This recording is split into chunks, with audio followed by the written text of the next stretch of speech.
హైదరాబాద్ నుంచి వివిధ ప్రాంతాలకు తీసుకొచ్చే బాధ్యత తీసుకునింది. ఎక్కడెక్కడ బస్సు ఎక్కడ ఒకటి మిగిలినా దాన్ని హైదరాబాద్కి డైవర్ట్ చేస్తూ ఉన్నాం. కానీ ఇంకా ఇప్పటికీ కూడా వెళ్ళడానికి సర్వీస్ లేవు, చాలా ఇబ్బంది పడుతున్నా ఉంటున్నారు. ఏమైనా మధ్య మార్గంగా ఏమైనా సొల్యూషన్ ఉందా? ఏదైనా ఇదైనా ఇప్పటికైనా ఇంకా రేపే అవునండి. మా బాధ ఏమంటే ఇప్పుడు తెలంగాణ అవునండి అదేమంటే ఇప్పుడు తెలంగాణ ఆర్టీసీలో కూడా చాలా సర్ప్లస్ బస్సెస్ ఉన్నాయి. వాళ్ళు పెద్ద మనసుతో ఇప్పుడు వాళ్ళు నష్టాల్లో ఉన్నారు. ఇటువంటి అవకాశాలు కూడా ఉపయోగించుకొని బస్సులు తిప్పచ్చు. ఎందుకో తెలియదు కానీ వాళ్ళు ఇప్పుడు 200-250 బస్సుల పైన తిప్పలేకుండా ఉన్నారు. అక్కడ ఎన్నికలు కూడా పార్లమెంట్కి జరుగుతున్నాయి. చాలా సర్ప్లస్ బస్సెస్ ఉన్నాయి. వాళ్ళు ఒకవైపు సహకరిస్తామంటూనే ఉన్నారు కానీ ఇంకొక వైపు అక్కడి నుంచి ప్రయాణికులు ఇక్కడ చేరవచ్చే దాంట్లో మాత్రం వాళ్ళు సహకరించడం లేదని మాకు ఈ లెక్కల ప్రకారం గోచరం అవుతా ఉంది. కాబట్టి ఇక్కడ ఎన్ని రకాలుగా మన ప్రయాణికుల్ని ఇక్కడికి తీసుకురావాలనేది మొత్తం భారం మా ఏపీఎస్ఆర్టీసీ పైనే పడింది. కాబట్టి మా ఎండీ గారు కానీ మిగతా అందరూ రకరకాల ప్రయత్నాలు చేస్తూ నిన్న తిప్పాం, మొన్న తిప్పాం, ఈ రోజు కూడా ఇంకా ఇప్పుడు 360 అనుకున్నాం. ఇంకా ఏమైనా బస్సులు వస్తే ఇంకొక 100 బస్సులు కూడా తిప్పేదానికి ప్రయత్నాలు జరుగుతూ ఉన్నాయి. రైట్. పుల్లారావు గారు వైజాగ్ నుంచి ఒక కాలర్ ఫోన్ లైన్ సిద్ధంగా ఉన్నారు. పుల్లారావు గారు నమస్తే. మేడం, కావేరీ బస్సులు 220 బస్సులు 250 బస్సులు డైరెక్ట్ గా ఆఫ్ చేశారు కదా. ఇప్పుడు మేము 1వ తారీఖు నుంచే ఆఫ్ చేసామండి. మాకు బుకింగ్ కూడా అదేం లేదంటున్నారు కదా. ఆన్లైన్ లో బుక్ చేస్తే మేడం ఇప్పుడు ఎవరైనా అంటే what ever any person online లో బుక్ చేస్తే ఈ రోజు బస్ బుక్ చేస్తే రేపటికల్లా క్యాన్సిల్ అయిపోతే వెంటనే పెడతారు. 1వ తారీఖు నుంచి మేము సర్వీసెస్ చేస్తాము, 10వ తారీఖు మేము బుక్ చేసుకున్నాం అలా పెడతారండి. వాళ్ళ మాట్లాడతారండి వాళ్ళు యాజమాన్యం వాళ్ళు. బుర్రండి మాట్లాడుతున్నారా లేకపోతే బుర్ర లేకుండా మాట్లాడుతున్నారా? చెప్పలేదండి ఎలా ఎవరు చెప్పారండి? అసలు 9వ తారీఖు 10వ తారీఖు బస్సులను బుక్ చేస్తే 11వ తారీఖు నువ్వు ఇప్పుడు బుక్ చేసి క్యాన్సిల్ చేసేస్తే వేరే అందరూ ఎలా వెళ్తారండి బస్సెస్ కి? సడన్ గా బుక్ చేసేయండి. ఏమన్నా ఎక్కడి నుంచి నడుపుతారండి ఎవరైనా? బస్సెస్ ఎలా క్యాన్సిల్ చేస్తారు? అసలు అయితే కోర్టుకి వెళ్ళైనా స్టే తెచ్చుకునైనా కూడా బస్సెస్ నడపాలి టూరిస్ట్ కి.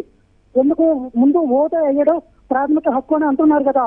మీరు 6 నెలల నుంచి చెప్పుతున్నారు కదా ఓటు వేయండి అనేసి. మరి ఓటు వేస్తా ఉన్నప్పుడు బస్సెస్ బుక్ చేసుకుంటే ఎవడైనా కూడా ఆఫీస్కి వెళ్ళి ఆఫీస్ చేసిన తర్వాత 10ంటికి బయలుదేరినా కూడా నైట్కి బయలుదేరితే మార్నింగ్కి వెళ్ళిపోతాం ప్రాబ్లం లేకుండా బస్సెస్ బుక్ చేసుకుంటారు.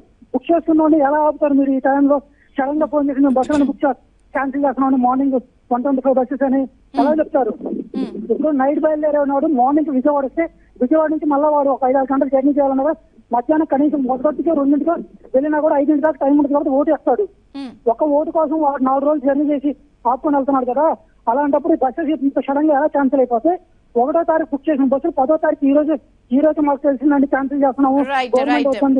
చెప్పిన విషయం అర్థమైంది. పట్టాభిరామ్ గారు, ప్రత్యేకించి కూడా ఎప్పుడో ఒక మామూలుగా ఈ రోజు బుక్ చేసింది ఏదైనా సమస్య వస్తే క్యాన్సిలేషన్ అయిపోతే కూడా వెంటనే మెసేజ్ ఇస్తారు. బట్ ఎప్పుడో ఆల్టర్నేట్ అరేంజ్ చేయడమో లేకపోతే ఏదో చెప్తారు. కానీ ఎప్పుడో బుక్ చేసింది కూడా 9 రోజుల తర్వాత రేపు పోలింగ్ ఉంది అంటే ఉన్న పలానా క్షణాల్లో ఆపడం ఏమిటి, ఎలా వెళ్తాము ఇప్పుడు అని చెప్పనేది కూడా చాలా కీలకమైన విషయాలు చెప్తున్నారు. చంద్రిక గారు, ఇందాక నేను మొదట్లో చెప్పిన విధంగానే ఇది పూర్తిగా ఒక కుట్ర. ఇప్పుడు ఈ రోజున ప్రైవేట్ బస్ ఆపరేటర్లు కొన్ని అక్కడ వారు బయటికి చెప్పుకోలేకపోవచ్చు కానీ కావేరీ ట్రావెల్స్ బస్సులు అర్ధాంతరంగా ఆగిపోవటం వెనక ఒక పెద్ద కుట్ర దాగి ఉంది. వారిని ఒత్తిడికి గురి చేసి తెలంగాణలో ఉన్నటువంటి కేసీఆర్ కేటీఆర్లు జగన్మోహన్ రెడ్డికి సహకరించడం కోసం తెలంగాణ ప్రాంతంలో ఉన్నటువంటి ఆంధ్ర ఓటర్లు ఎవరు కూడా ఆంధ్ర రాష్ట్రానికి వచ్చి వారికి వ్యతిరేకంగా ఓటేయకుండా ఉండటం కోసం కుట్రలో భాగంగానే కావేరీ ట్రావెల్స్ యాజమాన్యాన్ని బెదిరింపులకు గురి చేసి వారి చేత బస్సులు రద్దు చేయించారు. ఇది వాస్తవం. వారు కొన్ని విషయాలు వారికి భయపడి కొన్ని బయటికి చెప్పుకోలేకపోవచ్చేమో కానీ ఉన్న వాస్తవం ఇది. ఈ రోజున చంద్రిక గారు, ఐటీ దాడులేమో కేవలం తెలుగుదేశం పార్టీ నాయకుల మీద జరుగుతాయి. వైఎస్ఆర్ కాంగ్రెస్ పార్టీ నాయకుల జోలికి ఐటీ సంస్థ ఏది కూడా వెళ్ళదు. ఈడీ ఎన్ఫోర్స్మెంట్ డైరెక్టరేట్ వెళ్ళదు. మిగతా ఏ సంస్థ కూడా వైఎస్ఆర్ కాంగ్రెస్ పార్టీ నాయకుల జోలికి ఎవరు కూడా వెళ్ళరు. కేవలం ఒక తెలుగుదేశం పార్టీ నాయకుల ఇళ్ల మీదే దాడులు జరిగితే వారి మీదే కేసులు ఫైల్ చేస్తారు. ఎలక్షన్ కమిషన్ కూడా కేవలం వైఎస్ఆర్ కాంగ్రెస్ పార్టీ ఇచ్చినటువంటి ఫిర్యాదుల మీదే స్పందిస్తుంది. తెలుగుదేశం పార్టీ ఇచ్చిన ఏ ఒక్క ఫిర్యాదు మీద కూడా స్పందించదు, చర్యలు తీసుకోదు. వైఎస్ఆర్ కాంగ్రెస్ పార్టీ ఒక్క కాగితం ఒక ఎలక్షన్ కమిషన్కి ఇవ్వగానే ఎస్పీలను బదిలీ చేస్తారు, చీఫ్ సెక్రటరీలను బదిలీ చేస్తారు, ఇంటెలిజెన్స్ డీజీలను బదిలీ చేస్తారు. అన్ని రకాలుగా కూడా వైఎస్ఆర్ కాంగ్రెస్ పార్టీకి సహకరిస్తా ఉన్నారు. కేంద్రంలో ఉన్నటువంటి నరేంద్ర మోడీ ఇవన్నీ కూడా చేయిస్తా ఉన్నాడు. తెలంగాణ రాష్ట్రం నుండి కేసీఆర్ గారు పాపం జగన్మోహన్ రెడ్డికి డబ్బు సంచులు పంపిస్తా ఉన్నాడు. ఈ రకంగా బెదిరింపులకు గురి చేసి అక్కడ ఉన్నటువంటి ట్రావెల్స్ యజమానుల్ని, వ్యాపారస్తుల్ని, ఇండస్ట్రియలిస్టుల్ని మనం గతంలో టికెట్లప్పుడు చూసాం. ఒక అవంతి శ్రీనివాసు 10 రోజుల క్రితమేమో జగన్మోహన్ రెడ్డి ఒక నర్రోప రాక్షసుడు అవంతి శ్రీనివాస్కి, కానీ 10 రోజుల తర్వాత జగన్మోహన్ రెడ్డి దేవుడైపోతాడు. ఎందుకంటే కేసీఆర్ గారు ఆయన బెదిరింపులు గురి చేస్తారు. అవంతి శ్రీనివాస్కి విద్యా సంస్థలు ఉన్నాయి తెలంగాణ రాష్ట్రంలో, ఆయన బెదిరింపులు గురి చేసి వైఎస్ఆర్ కాంగ్రెస్ పార్టీలో పంపిస్తారు. ఒక దాసరి జయరమేష్ ప్రజలేమో జనాలు ఎలా అయినా సరే ఓటు వేయడానికి వెళ్ళాలి అని అనుకుంటున్నారు.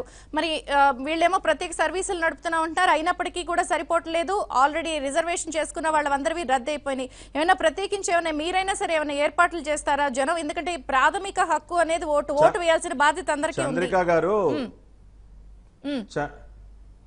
చంద్రిక గారు వీళ్ళు ఇటువంటి కుట్రలు బెదిరింపులకి ఎన్ని పాల్పడినా కూడా ఆంధ్ర రాష్ట్ర ప్రభుత్వం ఈ రోజున ఇక్కడ రాజకీయాలు పక్కన పెడదాం కాసేపు. చంద్రిక గారు, ప్రతి ఒక్క పౌరుడికి మనం ఓటు వేసే ఒక్క అవకాశాన్ని కల్పించాలి. వారు ఏ పార్టీకి ఓటు వేస్తారనేది పక్కన పెడదాం, కాసేపు రాజకీయాలు మాట్లాడుకోవద్దు. కానీ వారికి ఆ హక్కుని మనం కల్పించాలి, ఓటు వేసుకునేటట్టు వారికి ఆ అవకాశాన్ని మనం కల్పించాలి. కాబట్టే ఇవాళ ఆంధ్ర రాష్ట్ర ప్రభుత్వం ఏపీఎస్ఆర్టీసీ కానివ్వండి, ఇందాక వరాల నాయుడు గారు చెప్పినట్టు దాదాపు 100 సర్వీసులు అదనంగా హైదరాబాద్ నగరం నుంచి ఆంధ్ర రాష్ట్రంలో ఉన్నటువంటి అనేక ప్రాంతాలకు నడుపుతా ఉంది. అదేవిధంగా ఇందాక ప్రైవేట్ బస్ ఆపరేటర్ల మిత్రులు సామిరెడ్డి గారు కూడా చెప్తా ఉన్నారు, వారు కూడా ఇక్కడి నుంచి బస్సులు ఖాళీగా పంపించి మరి హైదరాబాద్ రాష్ట్రం నుంచి ప్రత్యేకమైనటువంటి సర్వీసులు నడపడానికి సిద్ధంగా ఉన్నారు. ఛార్జీలు కూడా ఈ రోజు సాయంత్రం వారు సమీక్షించుకుని ఛార్జీలు కూడా తగ్గిస్తామని వారు చెప్పారు. కాబట్టి ఏపీఎస్ఆర్టీసీకి ప్రైవేట్ బస్ ఆపరేటర్లు ఇద్దరికి కూడా మేము కృతజ్ఞతలు తెలియజేస్తా ఉన్నాం. ఇక్కడ ఇంకొక విషయం ఏంటంటే కొన్ని ఛానల్స్, ముఖ్యంగా సాక్షి లాంటి ప్రతిపక్ష పార్టీలకు చెందినటువంటి ఛానల్స్ కావాలని ప్రజల్లో ఒక ఆందోళన సృష్టిస్తూ ఉన్నాయి. ఏ రకంగా అంటే బస్సులన్నీ కూడా రద్దయిపోయాయి, బస్సులన్నీ కూడా ఫుల్ గా ఉన్నాయి. అసలు జనాలు ఇటువంటి గందరగోళంలో ఉన్నారు. రైట్, ఇటువంటి గందరగోళంలో ఉన్నారు. వాళ్ళు ప్రత్యేకించి ప్రాబ్లమ్ సార్ట్ అవుట్ చేసి ఛార్జీలు కూడా రివ్యూ చేస్తామని చెప్తున్నారు. ఒక నిమిషం. మరి ఇలాంటి టైంలో ఒకసారి మీరు ఎవరైనా సరే కూడా ఈ విషయాన్ని ఎలక్షన్ కమిషన్ దృష్టికి వెళ్లి రాత్రికి సంబంధించి, ఎందుకంటే ఇప్పుడు నైట్ ఎక్కితే కూడా పోలింగ్ పొద్దునకి చేరిపోతారు, లేదన్నా కూడా రేపు సాయంత్రం 6 గంటల వరకు కూడా ఏ టైంలో లైన్ లో నిలబడినా ఓటు వేసే అవకాశం ఇస్తుంది ఎలక్షన్ కమిషన్. సో ఏమన్నా ఇప్పటికైనా మధ్య మార్గంగా అర్ధరాత్రి కూడా బయలుదేరడానికి కూడా చాలా మంది సిద్ధంగా ఉన్నారు. ఇప్పుడు ఏపీఎస్ఆర్టీసీ అనేక 100 సర్వీసులు అదనంగా నడుపుతా ఉంది. ప్రైవేట్ బస్ ఆపరేటర్లు కూడా ముందుకు వస్తా ఉన్నారు, మేము బస్సులు నడుపుతామని. కాబట్టి నేను తెలంగాణ రాష్ట్రంలో ఉన్నటువంటి ఆంధ్ర ప్రాంత ఓటర్లందరికీ కూడా ఏబిఎన్ ఛానల్ ద్వారా నేను ఒక విషయం అప్పీల్ చేయదలుచుకున్నా. మీరు కొన్ని ఛానల్స్, సాక్షి లాంటి ఛానల్స్ చేస్తున్నటువంటి ప్రచారాన్ని నమ్మబాకండి.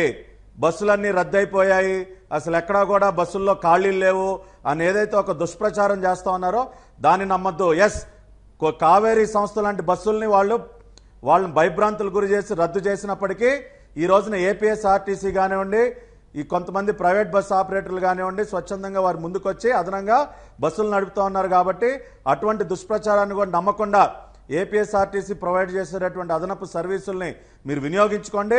ప్రైవేట్ బస్ ఆపరేటర్లు కూడా అదనంగా బస్సులు నడుపుతామని ముందుకొచ్చారు.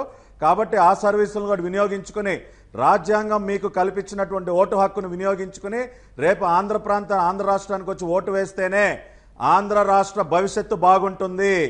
రాష్ట్ర భవిష్యత్తు కోసం మీరందరూ కూడా కదలి రావాలని నేను కోరుకుంటా ఉన్నా. ప్రజాస్వామ్య పరిరక్షణ కోసం మీరందరూ కూడా కదలి రావాలని నేను కోరుకుంటా ఉన్నా.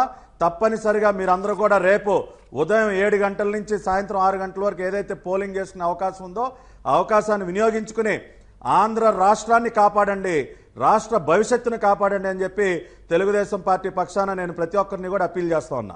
అంటే వరహాల నాయుడు గారు, ప్రధానంగా పబ్లిక్ అంతా కూడా రవాణా విషయంలో ఒక గందరగోళం ఉంది. ఏదైనా కూడా అటు రైల్వే విషయంలో కానీ ఇటు బస్సు విషయంలో కానీ రవాణాకి సంబంధించి మేజర్గా ఒక ప్రాబ్లం ఫేస్ చేస్తున్నారు. బస్సు సర్వీసులు లేవు అనేది ఒక గందరగోళం, ఆల్రెడీ బుక్ చేసుకున్నవి రద్దు చేస్తున్నారు ప్రైవేట్ ట్రావెల్స్ లాంటి వాళ్ళదనేది ఒక సమస్య. రేట్ల విషయంలో కూడా రివ్యూ చేస్తామని చెప్పి ప్రైవేట్ ట్రావెల్స్ వాళ్ళు చెప్తున్నా కూడా అది కూడా ఒక ఇష్యూ ఉంది. మామూలుగా అయితే పండుగ రోజుల్లో లేకపోతే లక్షలాదిగా ఏదైనా ఇష్యూ అకేషన్ వచ్చినప్పుడు మీరు ప్రత్యేకంగా సర్వీసులు నడుపుతారు. బట్ ఇలాంటి అకేషన్లో మీరు ఎందుకు ఆ ప్రాబ్లమ్ సార్ట్ అవుట్ చేయలేకపోయారు? ఎందుకు స్టిల్ ప్రజలు బస్ సర్వీసు లేదు అనే ఒక గందరగోళంలో ఎందుకున్నారు? ఎందుకు సర్వీసులు ఉన్నాయి లేకపోతే సరిపడంత సర్వీసులు మీరు ఎందుకు రన్ చేయలేకపోయారు? ఒక పక్కన వాళ్ళు ఆపారు అని చెప్తున్నా కూడా మీరెందుకు ఇప్పుడైనా ఏమన్నా ప్రత్యేకంగా చేస్తారా? ఈ నైట్ అయినా ఏమన్నా? ఒక్కరోజే ఉంది కదా పోలింగ్కి.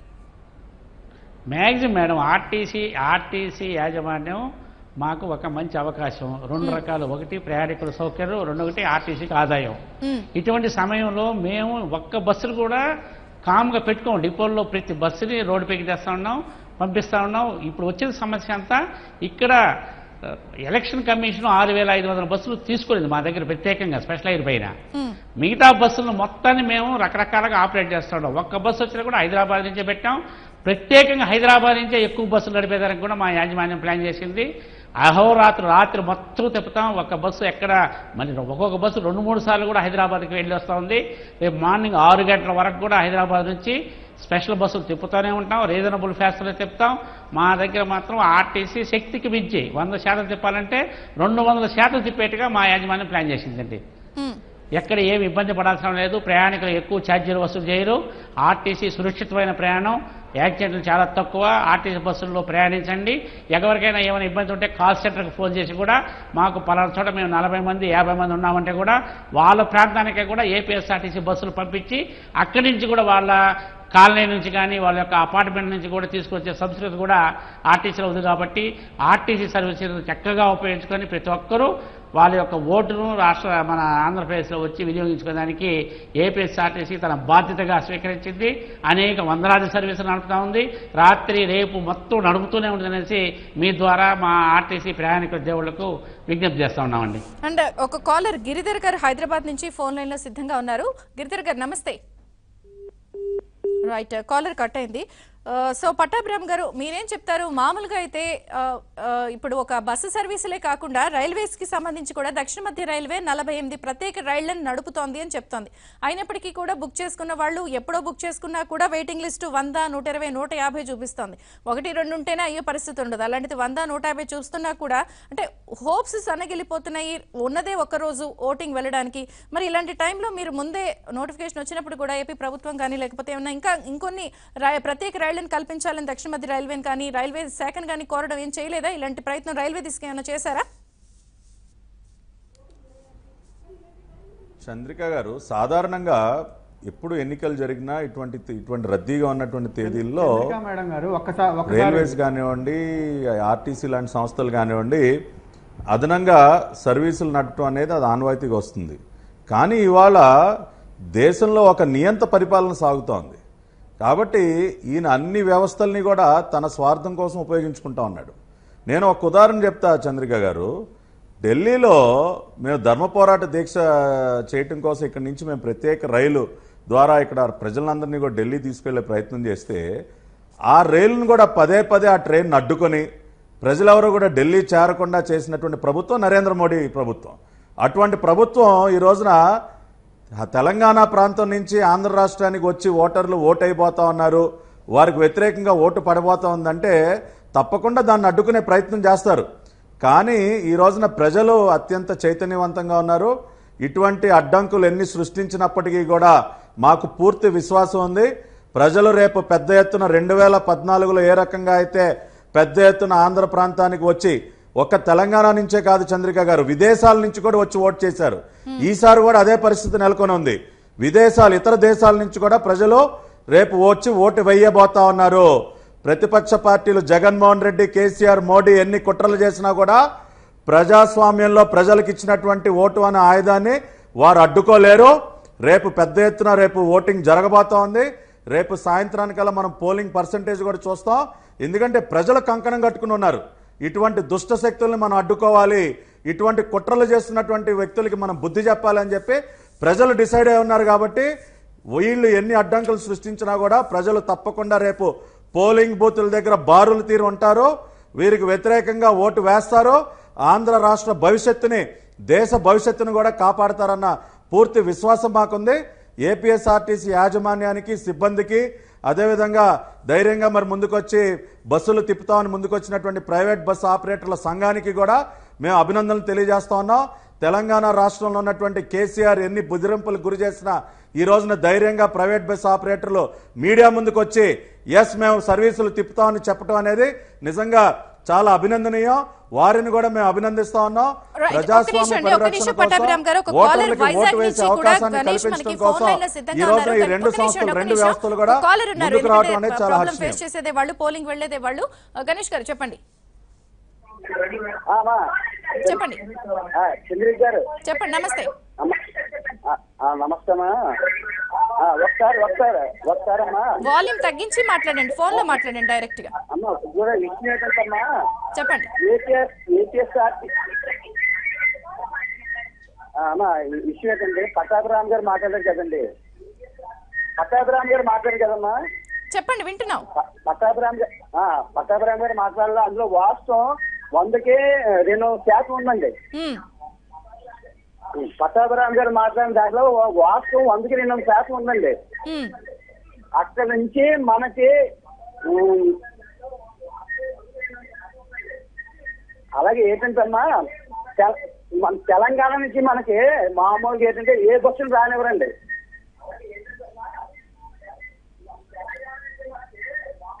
రైట్ రైట్ మీరు చెప్పిన విషయం అర్థమైంది.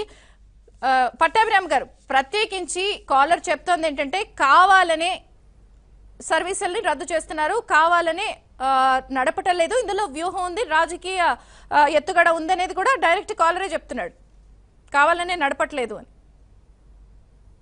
తప్పకుండా చంద్రిక గారు, ఇది ఒక వ్యూహం ప్రకారమే చేస్తా ఉన్నారు, ఒక కుట్రలో భాగంగానే చేస్తా ఉన్నారు. ఇందాక వరాల నాయుడు గారు కూడా చెప్పారు, టీఎస్ఆర్టీసీ కేవలం మాటలు చెప్తా ఉంది కానీ వారు ఎక్కడా కూడా సర్వీసులు పెంచడం లేదు.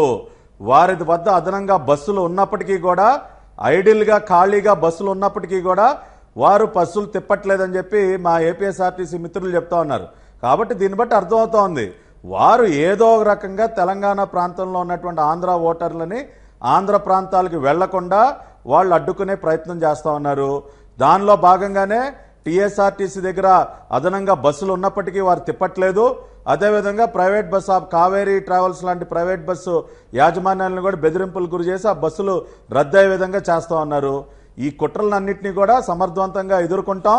గతంలో ఏ విధంగా అయితే ఓట్లు దొంగిలించే ప్రయత్నం చేసినప్పుడు మేము అడ్డం పడ్డామో అదేవిధంగా చెప్తున్నది ఒకటి ఏంటంటే రవాణా లేదు అంటున్నారు. ఆర్టీసీ వాళ్ళేమో మేము కల్పిస్తాము, నైట్ అంతా కూడా సర్వీసులు తిప్పుతాము, ఏవైనా సరే కూడా ఓటు హక్కు వినియోగించుకునే ప్రతి ఏదైతే ఉందో దాన్ని మేము కల్పించే ప్రయత్నం చేస్తూ ఉంటున్నారు. మీరు ప్రైవేట్ సంస్థలకు సంబంధించి మీరు రిప్రజెంటేటివ్ గా ఉన్నారు. మెయిన్ ప్రాబ్లం డబ్బులు లేకపోతే సర్వీసులు లేవు అనేది ప్రాబ్లం. మీరేమన్నా ఈ నైట్ అంతా కూడా వెళ్ళడానికి, ఎందుకంటే కనీసం లైన్లో నిలబడినా చాలు ఏదో ఒకటి వెళ్ళడానికే మాక్సిమం పబ్లిక్ ప్రయత్నిస్తోంది. మీరేం చేస్తారు? ఏమైనా ప్రత్యేకంగా మీరు కూడా నైట్ అంతా తక్కువ ఛార్జీల్లో నడుపుతారా బస్సులు? మేడం, ముఖ్యంగా ఒక మాట చెప్పదలుచుకున్నాను. చెప్పండి. మాకు తెలంగాణ నుంచి కానీ ఆంధ్ర నుంచి కానీ ఎటువంటి ఒత్తిళ్లు లేవు. మేము చక్కగా బస్సులు మొత్తం చక్కగా తీసుకొని వస్తున్నాం జనాలు. మాకు ఎటువంటి అధికారుల నుంచి కానీ తెలంగాణ నుంచి కానీ ఆంధ్ర నుంచి. ఇప్పుడు మేమన్నదో ఎవరో అన్నది కాదుగా, పబ్లిక్ అంటున్నారు కదా మేడం. ఆ బస్సులు కొన్ని ఇప్పుడు కావేరీ యాజమాన్యం వల్ల వాళ్ళు ఫైనాన్స్ ప్రాబ్లం అవ్వచ్చు,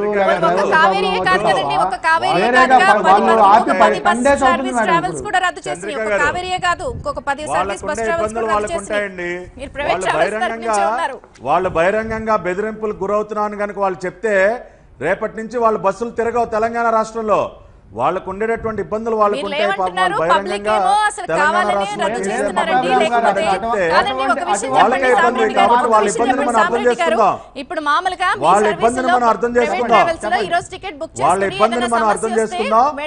మనం కేవలం వాళ్ళు రిక్వెస్ట్ చేద్దాం. 10 రోజుల కిందట బుక్ చేసుకున్నది ఇప్పుడు సడన్ గా క్యాన్సిలేషన్ అంటే మీకు ఈ సమస్య డ్రైవర్లు లేరని లేకపోతే పలానా ఇబ్బంది అని ముందు తెలీదా?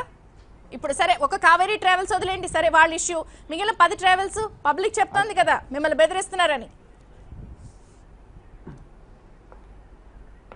మేడం, ఇప్పటికీ ఒక మాట చెప్తాను. మా ప్రైవేట్ ట్రావెల్స్ బస్సుల్లో ఇప్పటికీ ఆల్రెడీ 10 సీట్స్ 20 సీట్స్ అన్ని బస్సుల్లో ఖాళీగానే ఉన్నాయి. ఇప్పటికి కూడా స్టిల్ ఇప్పటికి కూడా ఖాళీగానే ఉన్నాయి పబ్లిక్ బస్సులు. అసలేమో ఫుల్ అయిపోయి మేము మళ్ళా ఈ నైట్ కూడా టికెట్ కూడా 3000 4000 5000 ఫ్లైట్ ఛార్జీలతో సమానంగా చెప్తున్నారు. లేదు మేడం, బుక్ చేసుకోకుండా ముందే వెళ్ళనివ్వకుండా అంటున్నారా? లేదు మేడం, ఎవరో ఒక ఆపరేటర్ మేడం ఎవరో ఒక ఆపరేటర్ పెట్టడం వల్ల అందరు ఆపరేటర్లుగా అది ఆస్వాదించద్దు మేడం. మేము దయచేసి మా ఓటర్లు, ఆంధ్ర ఓటర్లు అందరినీ ఇక్కడ తీసుకొచ్చి ఓటు వేపియాలనే మా ప్రయత్నం. మేము ఇంకా మార్నింగ్ సర్వీసులు కూడా పంపించి రేపు సాయంత్రం 5 వరకు ఓటింగ్ ఉంది కాబట్టి రేపు మార్నింగ్ మా బస్సులు బయలుదేరిన 12 o'clockకి మళ్ళీ ఎటుగాని గుంటూరు కానీ, కాకినాడ కానీ, రాజమండ్రి కానీ, నెల్లూరు కానీ, ఒంగోలు కానీ మధ్యాహ్నానికి చేరుకొని ఓటు వేయచ్చు. రేపు మార్నింగ్ కూడా బస్సులు తిప్పడానికి వీలైనంత మాక్సిమం మేము ప్రయత్నం చేస్తాం మేడం. తక్కువ రేట్లోనే, జనాలకు అందుబాటు రేట్లోనే మేము ప్రయత్నం చేస్తాం. పట్టాభిరామ్ గారు చెప్పినట్టుగా మేము ప్రతి బస్సుని ఎక్కడ ఖాళీ లేకుండా ఇటు ఉన్న బస్సులను కూడా అటు పంపించేసి ఈ నైట్ ఏమన్నా ఛార్జీలు కూడా తగ్గించి అందరితో మాట్లాడి పట్టాభిరామ్ గారు చెప్తుంది ఒకటే, మిమ్మల్ని బెదిరిస్తున్నారు, మళ్ళీ రిస్క్ ఎందుకని మీరు ఒప్పుకోవట్లేదు అంటున్నారు. పట్టాభిరామ్ గారు కూడా అదే చెప్పారు, మిమ్మల్ని బెదిరిస్తున్నారు, బట్ అలా ధైర్యంగా ఒప్పుకుంటే బస్ తిప్పరు. రేపు మాకు ఎటువంటి మేడం ఆ ప్రశ్న పాపం వాళ్ళని అడగొద్దులేండి. మాకు ఎటువంటి ఒత్తిళ్లు లేవు మేడం. మేము పబ్లిక్ గానే చెప్తాం. అది మాకు చక్కగా బస్సులు, నేను రాత్రి 600 బస్సులు తెలంగాణ నుంచి ఆంధ్రాకి వచ్చినాయి. ఈ రోజు కూడా 600 నుంచి 700 బస్సులు హైదరాబాద్ నుంచి అన్ని రూట్లకి ఆపరేషన్స్ అవుతా ఉన్నాయి. మీరు చెక్ చేసుకోండి, రెడ్ బస్ చూడండి, అవి బస్ చూడండి, ఏదన్నా చూడండి, ప్రతి ఎన్ని సర్వీసులు ఉన్నాయో మీకే తెలుస్తుంది. మేము ఎక్కడ ఒక బస్సు ఆపలేదు. ఒక కావేరీ ట్రావెల్స్ ఆపినంత మాత్రాన మిగతా ఆపరేటర్స్ మొత్తం బస్సులు రన్ చేస్తూనే ఉన్నారు. అందరినీ తీసుకొచ్చే ప్రయత్నమే మేము చేస్తున్నాము. దయచేసి మా ప్రైవేట్ ట్రావెల్స్ని మీరు మాది ఛార్జీలు ఎక్కువ అనే ఒక చిన్న అపవాదం ఉంది తప్ప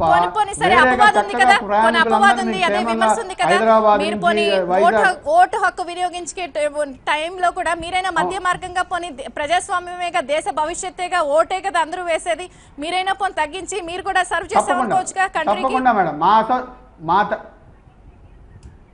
మా ఆంధ్ర బస్ అసోసియేషన్ తరఫున ఖచ్చితంగా ఈ రోజే ఇప్పుడే మీకు వీలైనంత వరకు తక్కువ ఛార్జీలు చేసి వీలైనంత బస్సులు కూడా ఈ నైట్ ఏమన్నా ఉంటే ఖచ్చితంగా హైదరాబాద్ పంపించి వాళ్ళందరినీ మేము తీసుకొచ్చే ప్రయత్నం చేస్తాం. అండ్ పట్టాభిరామ్ గారు ఒక పాయింట్ చెప్పండి. సామాన్యంగా కూడా ఇప్పుడు ఏ పార్టీలైనా సరే ఒక పబ్లిక్ మీటింగ్ పెట్టినా లేకపోతే వాళ్ళు ఏదైనా కూడా ఒక పబ్లిక్ సభలు కండక్ట్ చేసినా కూడా బస్సులు పెట్టి ప్రత్యేకించి పబ్లిక్ని తీసుకెళ్తారు, లేకపోతే ఇలాంటి సదుపాయాలైనా కల్పిస్తారు ప్రజలకి. పలానా సభ పెట్టాము, లేకపోతే ఇలాంటి ఓటు హక్కు టైంలో, లేకపోతే ఓటు బాధ్యత, చాలా మంది కూడా అసలు ఓటు వేయకపోతే మనం బతుకున్నామా చనిపోయామన్న ఫీల్లో ఉంటారు కదా. ఇలాంటి టైంలో చాలా మంది సెలవులు ఇస్తారు, ఒక పక్కన ఓటు హక్కు బాధ్యత క్యాంపెయిన్ చేస్తారు. కొన్ని పార్టీలన్నా కూడా ఇలాంటి సర్వీస్ ఏదైనా తీసుకుని పబ్లిక్కి ఇలా ఎన్నికలకు వెళ్లే వాళ్ళందరికీ కూడా ఒక బోర్డు పెట్టి ఏదైనా అలాంటి ఏర్పాట్లు చేయొచ్చు కదా, పార్టీలైనా తరలించవచ్చు కదా. అంటే చంద్రిక గారు కొన్ని పార్టీల పరంగా ఇటువంటి చేయాలంటే కొన్ని నిబంధనలు మనకు అడ్డం వచ్చే పరిస్థితి ఉంటుంది. సాధారణంగా ఎలక్షన్ కమిషన్ చర్యలు తీసుకోవాలి. ఇటువంటి పరిస్థితుల్లో ఎలక్షన్ కమిషనే ముందుకొచ్చి చర్యలు తీసుకోవాలి. ఓటర్లందరికీ కూడా సౌకర్యాలు కల్పించేటటువంటి బాధ్యత, అది ప్రయాణ పరంగా కానివ్వండి, ఇతరత్ర కానివ్వండి, అన్నీ కూడా ఎలక్షన్ కమిషన్ ముందు నుంచే ప్లాన్ చేసుకుని వాళ్ళు ఆ రకమైనటువంటి ఏర్పాట్లు చేయాలి. కాకపోతే వాళ్ళ దురదృష్టవశాత్తు ఎలక్షన్ కమిషన్ కూడా పూర్తిగా కేంద్రం గుప్పెట్లోకి వెళ్ళిపోయింది. ప్రధానమంత్రి కార్యాలయం నుంచి ఎటువంటి ఆదేశాలు వస్తే అవి మాత్రమే పాటించేటటువంటి పరిస్థితిలో ఎలక్షన్ కమిషన్ ఉంది. కాబట్టి వాళ్ళు ఈసారి అటువంటి వాటి మీద దృష్టి పెట్టకుండా ఈ రోజున ఒక కుట్రలో భాగంగా ఎవరైనా సరే డబ్బులు పెట్టుకుని బస్సు వెళ్ళినా కూడా 4000 3000 పెట్టుకుని వెళ్ళినా కూడా ఇప్పుడు ఏమవుతుందంటే అంత ఖర్చు పెట్టుకుని వచ్చామని మనసులో ఒక మైండ్ లో ఒక భావన ఉన్నప్పుడు ఏ పార్టీ నుంచి అయినా ఇంత పెట్టుకొచ్చామని లీడర్స్ నుంచి ఎక్స్పెక్ట్ చేయొచ్చు కదా. అనవసరంగా లీడర్స్ మీద కూడా భారం పడుతుంది కదా పోనీ ఆ యాంగిల్లో చూసినా. చంద్రిక గారు, ఇప్పుడు ప్రజలు ఎవరు కూడా ఈ రోజున ఏదో మనకు ఒక 1000 రూపాయలు ఖర్చు అవుతుందనో ఒక 2000 రూపాయలు ఖర్చు అవుతుందని ఆలోచించట్లేదండి. వాళ్ళు ఏదో ఒక రకంగా ఆంధ్ర ప్రాంతానికి చేరుకుని ఓటు వేయాలని చూస్తా ఉన్నారు. ఎందుకంటే అంత ఈ రోజున ప్రజల్లో కూడా అంత చైతన్యం వచ్చింది. ఎందుకంటే జరుగుతున్నటువంటి పరిణామాలు చూసి ప్రతి ఒక్కళ్ళ రక్తం ఉడికిపోతా ఉంది. ఈ రోజున ఈ కుట్రలు కుతంత్రాలు చూసిన తర్వాత రాష్ట్రాన్ని సర్వనాశనం చేయడం కోసం ఈ పార్టీలు ఏవైతే ప్రయత్నాలు చేస్తా ఉన్నాయో, వైఎస్ఆర్సీపీ కానివ్వండి, కేసీఆర్ కానివ్వండి, మోడీ కానివ్వండి, ఇవన్నీ చూసిన తర్వాత ప్రజలందరూ కూడా ఒక ఆవేశంతో ఉన్నారు. ఈ రోజున ఆంధ్ర ప్రాంతాన్ని, ఆంధ్ర రాష్ట్రాన్ని కాపాడుకోవాలని ఒక ఆలోచనతో ఉన్నారు. కాబట్టి వరహాలనాయుడు గారు, వాళ్ళు ఏదో ఒక final గా 1000-1500 ఖర్చు సరే, అవుతుంది ప్రతి కానీ విషయంలో ఆలోచించే కూడా పరిస్థితిలో RTC లేరు. ప్రైవేట్ ట్రావెల్స్ తో పోటాపోటీ పడుతుంది. పబ్లిక్ బెదిరిస్తున్నారని అంటున్నారు, వాళ్ళు అని అంటున్నా కూడా మాకు ఏ బెదిరింపులు లేవు, మా ప్రయత్నాలు మేము చేస్తా ఉన్నారు. బట్ ఆర్టీసీ మీరైనా కూడా ఇలాంటి రష్ ఉంటుందని ముందే తెలుసు కదా, మీరు ఇంకా సర్వీసులు పెంచొచ్చు కదా. అసలు ఇలాంటి కంప్లైంట్ వచ్చి ప్రైవేట్ ట్రావెల్స్ ఆపుతున్నారని అన్నప్పుడు మీరైనా కూడా చాలా సందర్భాల్లో చెప్తారు కదా, ఆర్టీసీ ఏ విషయంలోనూ తీసుకోలేదు, అన్నిట్లో మేము ముందున్నాం, అన్ని సామర్థ్యం మాకుంది అన్నప్పుడు మీరే ఇంకా ఎక్కువ బస్సులు సర్వీసులు పెట్టొచ్చు కదా. ఈ విషయం మీ పై అథారిటీస్ కి తీసుకెళ్లొచ్చు కదా దృష్టికి. అవును మేడం, మీకు తెలుసు ఏపీఎస్ఆర్టీసీ కెపాసిటీ. కృష్ణా పుష్కరాలు చూశారు, గోదావరి పుష్కరాలు చూశారు, బ్రహ్మోత్సవాలు చూశారు, తిరుమల, ప్రతి చోట ఆర్టీసీ ఎఫిషియెంట్గా ఎన్ని లక్షల మందినైనా క్రియేట్ చేసే కెపాసిటీ ఆర్టీసీకి ఉంది. ఈ రోజు కూడా ఏమైందంటే ఇక్కడ ప్లానింగ్లో ఇక్కడుండే లోకల్ ఎలక్షన్ కమిషన్లు ఏపీఎస్ఆర్టీసీ బస్సులను మ్యాక్సిమం తీసుకునేది వాళ్ళ కోసం. వాళ్ళు కానీ కొంచెం ఇది ఫోర్కాస్ట్ చేసి ప్రైవేటు బస్సులు తీసుకొని, ప్రైవేటు కాలేజీ బస్సులు, స్కూల్ బస్సులు తీసుకొని మాకు కొంచెం వెసులుబాటు కల్పిస్తుంటే ఈరోజు అసలు ప్రైవేటు బస్సులు మొత్తం నిలిపినా ఏపీఎస్ఆర్టీసీ హైదరాబాద్ నుంచి క్లియర్ చేసే కెపాసిటీ మాకు ఉండేది. కాకపోతే ఇక్కడనే 6500 బస్సులు సుమారు ఎలక్షన్ కమిషన్కి ఇచ్చేసి మిగతా గ్రామాలకు తిప్పుతూ మిగతా మిగిలిన ప్రతి బస్సుని మ్యాక్సిమం మేము ఈరోజు ఆపరేషన్ చేసే దాంట్లో ఆర్టీసీ మా ఎండీ గారు కెపాసిటీ మీకు తెలుసు, చాలా సిన్సియరు, ఆనెస్ట్గా ఆయన ప్రతి చోట ప్రతిరోజు రివ్యూ చేస్తూ గత వారం రోజులుగా దానికి స్పెషల్ ఆఫీసర్స్ నియమించి ఏ రకంగా మన బస్సులు అన్నింటినీ ఆన్ రోడ్ తెచ్చి ప్రతి బస్సును ప్రయాణికులు సమకూర్చాలనే ప్లానింగ్ చేసి మ్యాక్సిమం 100% కన్నా 200% మా యొక్క కెపాసిటీని ఈరోజు బస్సు ద్వారా చూపించేదానికి ప్రయత్నాలు జరుగుతూ ఉన్నాయి. డెఫినెట్గా మీరు చెప్పినట్టుగానే ఇంకా ఎక్కడెక్కడ ఏమైనా 1-2 చిన్న బస్సులు దొరికినా కూడా వెసులుబాటు వచ్చినా అవన్నీ కూడా ఆపరేషన్ చేసి హైదరాబాద్ నుంచి ప్రయాణికులు ఆంధ్రప్రదేశ్కి వచ్చి వాళ్ళ ఓటు హక్కు వినియోగించే దాంట్లో ఆర్టీసీ 100% వాళ్ళకి సహాయపడుతుందనేసి విజ్ఞప్తి చేస్తా ఉన్నాం మేడం. రైట్, థ్యాంక్ యూ వరహాలనాయుడు గారు, థ్యాంక్ యూ పట్టాభిరామ్ గారు, అలాగే థ్యాంక్ యూ సాంబరెడ్డి గారు చర్చలో పార్టిసిపేట్ చేసినందుకు. మొత్తానికి ఎటువంటి ప్రలోభాలు ఏ ఉన్నా కూడా ప్రైవేట్ ట్రావెల్స్ అలా కొంతమందికి జరిగినప్పటికీ కూడా ఆర్టీసీ పూర్తి సన్నద్ధంగా ఉంది. ప్రజలందరూ కూడా గందరగోళ పరిస్థితులకి లోనవ్వద్దు, తెల్లవారులు కూడా ఆర్టీసీ సర్వీసులు నడుపుతుందని చెప్తున్నారు. అలాగే మధ్య మార్గంగా కూడా ఛార్జీలు రివ్యూ చేస్తామని చెప్పి ప్రైవేట్ ట్రావెల్స్ కూడా చెప్తోంది. ఓటు హక్కు వినియోగించుకోవడం బాధ్యత అని అందరూ చెప్తున్న నేపథ్యంలో పోలింగ్ కి సంబంధించి అన్ని ఏర్పాట్లు కూడా సిద్ధమయ్యాయి. అన్ని ఏర్పాట్లు సిద్ధమైన నేపథ్యంలో ప్రజలెవరూ గందరగోళం లోనవద్దు, సర్వీసులన్నీ కూడా ప్రొవైడ్ చేస్తున్నాము, తెల్లవారులు కూడా దీనికి సంబంధించిన ఏర్పాట్లు జరిగాయని చెప్పి ఆర్టీసీ ప్రైవేట్ ట్రావెల్స్ కూడా చెప్తోంది. ఇది వాళ్ళ ప్రత్యేక చర్చ. మరొక అంశంతో మళ్ళీ కలుద్దాం. చూస్తూనే ఉండండి ABN Andhra Jyothy. We report, you decide.